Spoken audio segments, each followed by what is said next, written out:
Hello everyone, welcome to Mondaiji, or as I would call it, Problem Children or Giant Boob Rabbit Show, the second episode. When we last left off, it was Isekai fighting a dragon, a water dragon, killing it. I don't think he killed it, yeah, he just beat it, yeah. And getting a plant, hooray, that kind of. It was pretty funny. But, I guess we finally learn why Kuru Sou Desu invited Asuka, Yu, and Izayo to their world because it turns out her community, I think, got completely wiped out. Or completely owned, I wrote here. And that's why she summoned the three of them, because guess what they need to fight? A demon lord. And everyone saw that coming. Yeah, I didn't think of it, but yeah, usually fantasy worlds, demon lords are usually the ones you have to beat. But I guess the demon lord wiped out their land as well, and it took a bunch of kids, killed a bunch of kids too. So yeah, their community is kind of like weak right now. And throughout some certain events, you learn that the island's been divided into like 7 parts. I guess if you lay it out like a bullseye type thing. On the very out ring, you have the 7, which are like, I guess, the poor communities. As you get towards the center, number 1's the middle, obviously. That's probably where the demon lord lives, and I guess we're all in our characters now. They're in the 7th area, so they're kind of hanging out with these weak team, which it kind of explains why they have them. Because I mean, look at Izayo. His power is kind of like you still don't know what it is. And speaking of powers, we learn that Asuka's power, she's got a pretty interesting power. I mean, there's this vampire we met last week, Galdo. And Asuka basically lays into him with her, as people in the comments said before, her Gias type power. That she just tells him, like, okay, tell me everything, and he's almost stuck in this truth mode. He has to tell the truth. And then he gets on and on and on. She just, like, shut up. His mouth clamps shut, and he can't open his mouth again. And, yeah, I did feel like with that Code Geass a little bit. She's just like, Asuka commands you, and he does it. It's pretty funny. So it kind of shows you that it's not just animals. She can do it to humans and other creatures and people, but I don't know if she can do it to someone like Isaiah, because his power is just so, you know what it is. And then you have Yu, more about her power. It's the same like the wolf thing. She can take the aspects of animals and like strength, because Galdo actually transforms into this weird like cat creature. I don't know why that was kind of stupid. I guess vampires are cats. I don't know, but she based on his back and pins him there. He's like this big brute monster thing. For you, it's like no problem at all. She just holds him there, like it's easy. That was pretty funny. And like I said, I've said it a few times before that he's powered. No one knows what it is. Even the new character Shiro Yasha, which she appears and she's this little vampire-looking character. She's a demon though. And it's like, as always, first meeting with her, he's just like, Japanese clad lolly. He's making fun of her. And speaking of Shiro Yasha, she's, if you're a fan of Railgun, you might recognize her as Kiriko, her voice actress. Yeah.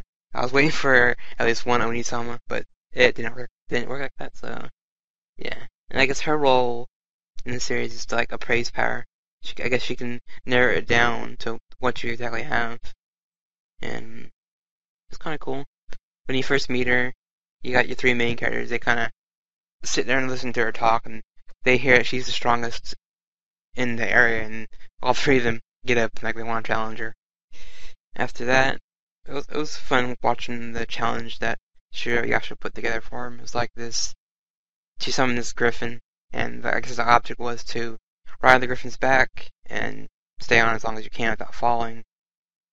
So that was one challenge for them. And, Yu steps up and she's like, oh, I'll do it. This is something I'm, good at.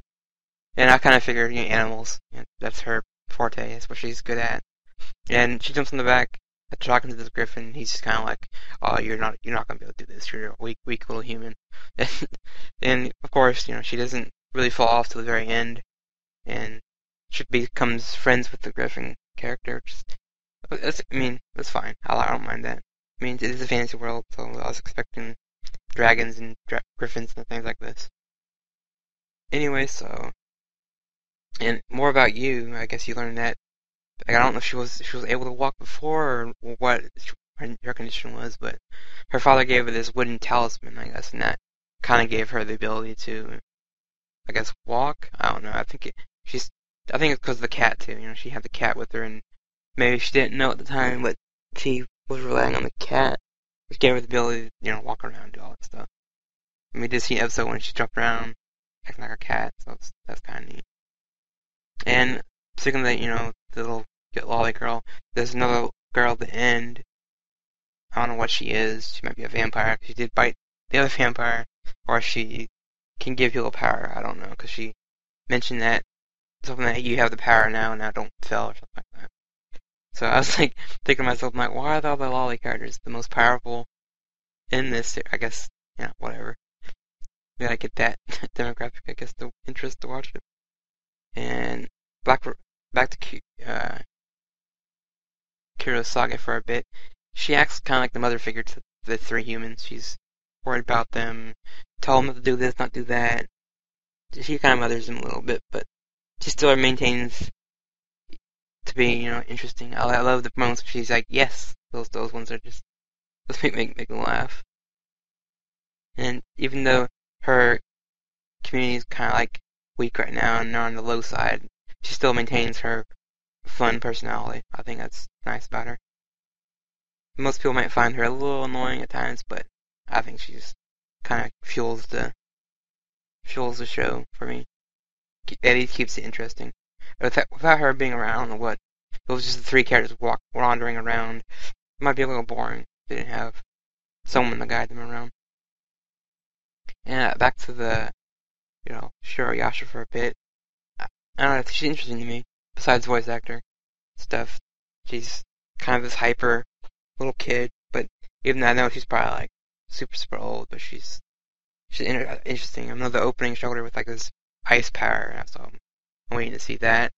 Plus the other characters, I'm waiting to see those. Yeah. So other than that, not very much to talk about the episode. It's just more intros to like, oh, this is the story now. So now we have a plot, whatever I should say. From there on out, 3, I'm not sure what's going on in episode 3. Oh yeah, then you finally get to see the ending this week. The ending video, that video is pretty nice.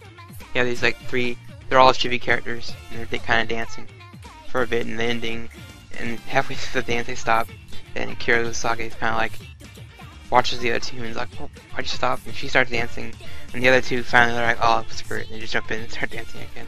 Even as like, so in the end, jumps in as like breakdance thing. Yeah, that was pretty funny. Speaking of music, the opening, I don't know what's so addictive about it, I just keep watching it. Like in the moment when they go like 3, 2, 1, kind of makes me laugh. Yeah, just random English thrown in there. Kind of reminds me of Fire Brain. How they had lots of English in their openings.